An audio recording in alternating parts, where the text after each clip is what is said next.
नमस्कार. आजच्या शिवचरित्र कथेला सुरुवात करूयात. याच काळात महाराजांनी जंजिराच्या सिद्धीकडे नजर टाकली. खरं म्हणजे त्यांची क्रूर नजर सिद्धीवर प्रारंभापासूनच वटारलेली होती. हे जंजिराची सिद्धी म्हणजे मूळचे आफ्रिकेतील ॲबिसिनियन यांनाच हबशी म्हणत. वास्तविक हे भारतात आले नाहीत. गुलाम म्हणून व्यापारी लोकांनी त्यांना आणले. गुलामांचा व्यापार हा त्या काळी सगळीकडेच तेजीत होता. या हबशी गुलामांची शरीर प्रकृती लोखंडासारखी भक्कम होती. त्यांचा रंग काळाभोर होता. महाराज आणि मराठी माणसं या हबश्यांना श्यामल म्हणत. हे सिद्धी केवळ गुलामगिरी करीत जगले नाहीत, तर युद्धातही जबर पराक्रम गाजवण्याची आपली शक्ती आणि कुशलता त्यांनी दाखवून दिली. दक्षिणेतल्या बहामनी, आदिलशाही, कुतुबशाही, निजामशाही आणि दिल्लीच्या मोगलशाही सुलतानाच्या पदरी या हबश्यांनी लष्करात कामगिऱ्या करून दाखविल्या. अहमदनगरच्या निजामशाही राज्यात एक जबरदस्त सिद्धिवाद्याचा फर्जी झालेला आपल्याला ठाऊक आहे. तो म्हणजे मलिक अंबर सिद्धी. हा प्रारंभी असाच गुलाम पोरगा होता, पण आपल्या कर्तृत्वाने तो निजामशाहीचा केवळ वजीरच नव्हे, केवळ सेनापतीच नव्हे, केवळ राज्यकारभारी प्रशासकही नव्हे, तर नगरचा सर्वेसर्वा ठरला. महाराष्ट्राचा गनिमी कावा पुन्हा एकदा उजळून काढला तो या मलिकने. दिल्ली सल्तनतीला म्हणजेच जहांगीरच्या फौजांना जबर तडाखे देऊन निजामशाही टिकविणारा हा मलिक अंबर गनिमी काव्याचा प्राचार्य वाटतो. शहाजीराजे भोसले हे एक उत्कृष्ट सेनापती म्हणून गाजू लागले. ते याच मलिक अंबरच्या गनिमी काव्याच्या युद्धतंत्रातून तरबेज होऊनच. भातवडीची लढाई शहाजीराजांनी शर्त करून जिंकली. जहांगीर आणि आदिलशाही यांच्या प्रचंड जोडफौजेचा एकाच युद्धात शहाजीराजांनी फडशा उडवला. यावेळी रणांगणावर मलिक अंबरने स्वतः भाग घेतला नव्हता. सर्व जोखीम त्याने शहाजीराजांवर टाकली होती. प्रचंड जय मिळाला. कोणाला? खरं म्हणजे शहाजीराजांना, मराठ्यांना. पण श्रेय मिळाले मलिक अंबरला. मिळेना का? तो वजीरच होता ना. पण शहाजीराजे म्हणजेच एक मराठा एवढ्या झपाट्याने आसमानात झळाळू लागल्याचे सहन होईना याच मलिक अंबरला. भोसल्यांचा मत्सर करू लागला. निजामशाहीतील आपल्याच हाताखालील मराठी सरदारात भेद पाडू लागला. पुढे या साऱ्या सुलतानी आणि हबशी राजकारणातून अचूक बोध घेतला उगवत्या शिवाजीराजांनी. अगदी इसवी सन 1647 पासून महाराजांनी आपली पावलं अगदी अचूक टाकली ती आधीच्या इतिहासातून बोध घेऊन.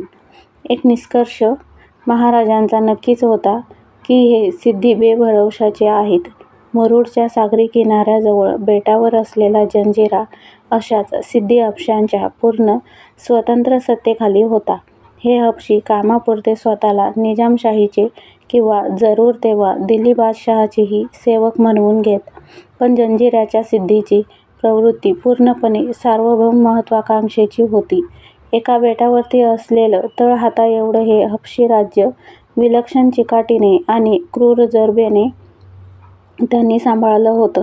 सध्याच्या रायगड जिल्ह्याच्या किनारी भूमीवर आपल्या हबशी राज्याचा अंमल बसविण्याचा म्हणजेच उगवत्या हिंदवी स्वराज्याला कोकणात कडवा विरोध सतत करण्याचा सिद्धीचा अखंड उद्योग चालू होता. महाराज या श्यामलाच्या दंगेखोरीमुळे कायमचे अस्वस्थ झालेले होते. हा जंजिऱ्याचा सिद्धी म्हणजे आमच्या मराठी दौलतीस लागलेला पाण्यातील उंदीर आहे असे ते म्हणत. अगदी इसवी सन 1657 पासून सतत पुढे या हबश्यांच्या विरुद्ध महाराज लढाया करीत राहिले. पण आपल्या जंजिरा किल्ल्याच्या आणि आरमाराच्या बळावर सिद्धी कायमचाच झुंजत राहिला. बेटावरील हा किल्ला बळकट आहे. याचे बळ केवळ तटाबुरुजांच्या बलाढ्य बांधणीत नाही, तर ते भोवती पसरलेल्या अथांग समुद्रामुळे आहे. हे महाराजांच्या केव्हाच लक्षात आलेले होते. पण हा पाण्यात डुंबत असलेला पाणकोट जंजिरा जिंकणे हे खरोखर जिकिरीचे काम होते. स्पेन, फ्रान्स किंवा अन्यही युरोपियन राष्ट्रांना अगदी थेट नेपोलियनपर्यंत जसे ब्रिटिश बेटाचे विरुद्ध विजय मिळवता आले नाहीत, अगदी तसेच या मुरुड जंजिऱ्याच्या बेटाविरुद्ध महाराजांना आणि पुढे शंभू छत्रपतींनाही यश मिळू शकले नाही. केवळ समुद्र हीच या मुरुड जंजिऱ्याची ताकद होती काय? त्याहीपेक्षा जबरदस्त ताकद या मुरुड जंजिऱ्याच्या असलेल्या हबशी लोकांच्या अतूट ऐक्यात होती. हे त्यांचे आपसातील ऐक्य आणि आपल्या नेत्यावरील त्यांची निष्ठा एवढी जबरदस्त होती की या किल्ल्यात मराठ्यांचा कधीही चंचुप्रवेशही होऊ शकला नाही. इसवी सन 1737 मध्ये चिमाजी अप्पा पेशवे यांच्या नेतृत्वाखाली मराठ्यांची जंजिऱ्याविरुद्ध मोहीम सुरू झाली. उरण येथे फार मोठी लढाई झाली. त्यात मराठ्यांनी जंजिऱ्याचा मुख्य नेता सिद्दी सात याला युद्धात ठार मारले. नेता पडला, पण पाण्यातला जंजिरा तसाच झुंजत राहिला. हे एकीचे, शिस्तीचे आणि अनुशासनाचे बळ आहे. महाराज जंजिऱ्यावरील मोहीम आताही मांडीत होते. जंजिऱ्याचे 3 सिद्दी एकवटून प्रतिकारास उभे होते. सिद्दी कासम, सिद्दी खैरत आणि सिद्दी संबोळ ही त्यांची नावे. महाराजांनी यावर्षी मुरुड जंजिऱ्यावर अगदी नेट धरून मोहीम सुरू केली. ही मोहीम दुहेरी होती. किनाऱ्यावरून आणि ऐन समुद्रातूनही. स्वराज्याचे आरमार समुद्राकडून तोफा बंदुकाचा भडीमार करीत होते. स्वतः महाराज काही आठवडे पेणपाशी तळ ठोकून बसले होते. पेणच्या जवळचे किल्ले कर्नाळा आणि रोह्याच्या जवळचे किल्ले अवचितगड, त्याचप्रमाणे तळेगड आणि किल्ले भोसाळगड हे महाराजांच्या स्वराज्यात होते. त्यामुळे असे वाटत होते की दिघीच्या खाडीत समुद्रात असलेला हापशांचा जंजिरा किल्ला हा मराठी किल्ल्यांनी पूर्व दिशेने आणि मराठी आरमारामुळे समुद्रात पश्चिम दिशेने अगदी कोंडल्यासारखा झाला आहे.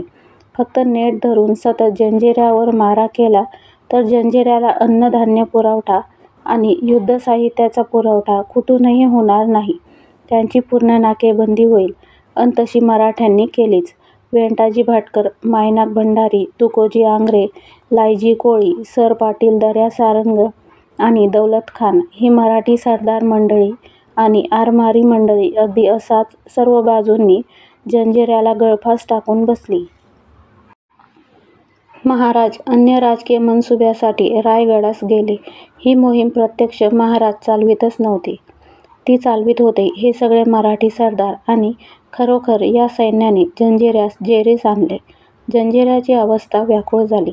रायगडावर या खबरा महाराजांना पोहोचत होत्या.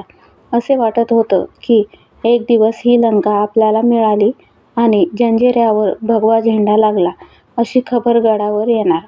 इतकंच नव्हे तर जंजिऱ्याचा मुख्य सिद्दी खैरत खान हा मराठी आरमारी सरदाराशी तहाची बोलणी करू लागला. पण तेवढ्यात किल्ल्यातील इतर 2 सिद्दी सरदारांनी या मराठ्यांना शरण जाऊ पाहणाऱ्या सिद्दीला अचानक कैद केले आणि युद्ध चालूच ठेवले. काही हरकत नाही, तरीही जंजिरा मराठ्यांच्या हाती पडणार हे अगदी अटळ होते. जंजिरेकर सिद्धींचेही कौतुक वाटते. त्यांचे धाडस, शौर्य आणि स्वतंत्र राहण्याची जिद्द अतुलनीय आहे. याच वेळी एक वेगळेच राजकारण महाराजांच्या कानावर आले. दिल्लीत बसलेल्या औरंगजेबाने सिंध आणि गुजरातच्या किनाऱ्यावर असलेले आपले आरमार जंजिऱ्याच्या सिद्धीला मदत करण्यासाठी जंजिऱ्याकडे पाठवण्याचा डाव मांडला. हुकूम गेले आणि मोगलांचे थोडेफार आरमारी दल शिडे फुगवून दक्षिणेकडे जंजिऱ्याच्या दिशेने निघाले. या बातम्या ऐकून महाराज चपापलेच. हे औरंगजेबी आक्रमण सागरी मार्गावर अनपेक्षित नव्हतं. मोगल मराठे असा तह झाला असताना आणि गेली 3 वर्ष 1667 ते 1669 हा तह महाराजांनी विनाविक्षेप पाळला असताना औरंगजेबाचा अचानक वाकडा चालेल अशी अपेक्षा नव्हती. आता जंजिऱ्याचे युद्ध हे अवघड जाणार आणि हातातोंडाशी आलेला जंजिरा निसटणार हे स्पष्ट झाले. जंजिऱ्याशी आणि उत्तरेकडून येणाऱ्या औरंगजेबी आरमाराशी युद्ध चालू ठेवायचे की नाही असा प्रश्न महाराजांपुढे आला. तेवढ्यात महाराजांना औरंगाबादेहून एक खबर मिळाली की औरंगजेबाचे मनसुबे घातपाताचे ठरत आहेत. म्हणजेच बादशाह शांततेचा तह मोडून आपल्या विरुद्ध काहीतरी लष्करी वादळे उठवण्याच्या बेतात आहे. अन तसे घडलेच. त्याचं असं झालं, औरंगाबादमध्ये सेनापती प्रतापराव गुजर आणि निराजी रावजी नाशिककर यांच्याबरोबर 5000 मराठी घोडेस्वार गेली 3 वर्ष मोगल सुभेदाराच्या दिमतीस होते.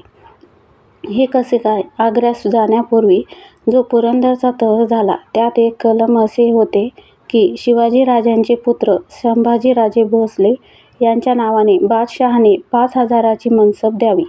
त्या कलमाप्रमाणे हे 5,000 मराठी स्वार औरंगाबादेस होते. युवराज संभाजीराजे हे नाव म्हणजे वयाने लहान असल्यामुळे ते प्रत्यक्ष स्वतः या सैन्यानिशी औरंगाबादेत राहू शकणार नव्हते. म्हणून सेनापती प्रतापराव गुजर आणि त्यांच्याबरोबर कारभारी म्हणून निराजीरावजी या दोघांनी तेथे राहावे असे ठरले. यावेळी औरंगाबादला सुभेदारीवर होता औरंगजेबाचा प्रत्यक्ष एक शहाजादा. त्याचे नाव अजिम. तो गेली 3 वर्ष कोणत्याही लढाया बिढायाच्या भानगडीत पडलाच नाही. खानापिना और मजा करना हेच त्याचे यावेळी तत्त्वज्ञान होते. तो महाराजांशी स्नेहानेच राहत वागत होता. वाकड्यात शिरत नव्हता. त्याचे खरे कारण सांगायचे तर असे. पुढे मागे आपल्याला आपल्या तीर्थरूप आलमगीर बादशहाच्या विरुद्ध बंड करायची संधी मिळाली तर शिवाजीराजांशी मैत्री असलेली बरी. याच शहाजादा अजिमला दिल्लीवरून बापाने एक गुप्त हसबल हुक्म म्हणजे अत्यंत तातडीचा हुकूम पाठविला. पण हा हसबल हुक्म काय आहे हे अजिमला 1-2 दिवस आधी समजले. तो हुकूम भयंकर होता. जणू ज्वालामुखी त्यातून भडकणार होता. पृथ्वी हादरणार होती.